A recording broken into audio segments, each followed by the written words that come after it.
Elon Musk says that Tesla will start to offer insurance for its cars and can price it better than a typical insurance company because of the data it collects from all the vehicles on the road. You've talked about the threat of autonomous vehicles on the insurance business, but what about the threat to Geico of automobile companies themselves getting into the insurance business?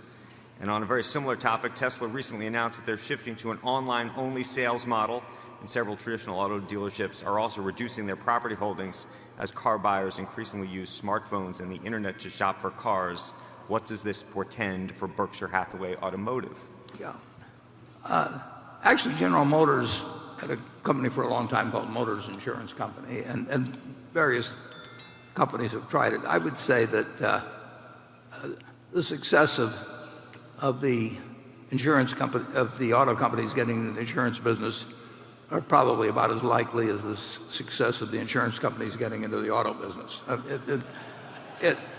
I worry much more about Progressive than all of the auto company possibilities that I could see in terms of getting an insurance business. It's not an easy business at all. And I would bet against any company in the auto business being any kind of an unusual success.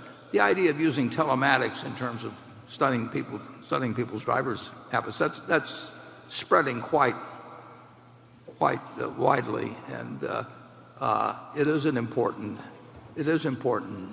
to have data on how people drive, how hard they brake, how much they swerve, all kinds of things.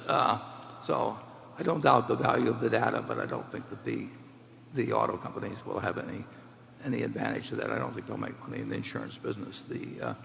Using the internet to shop for cars is like using the internet for shopping for everything. It's another competitor, and there's no question that people will look for better ways. Now, the gross margin on new cars is about 6% or thereabouts. So there's not lots of room in the game, but that will be a method, and that will sell some cars. And if there are, it's another competitor.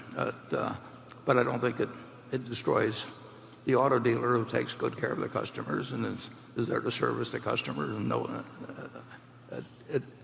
it's not an overwhelming threat, but it's obviously something that's going to be around and will sell some cars. Charlie? Again, nothing. Okay.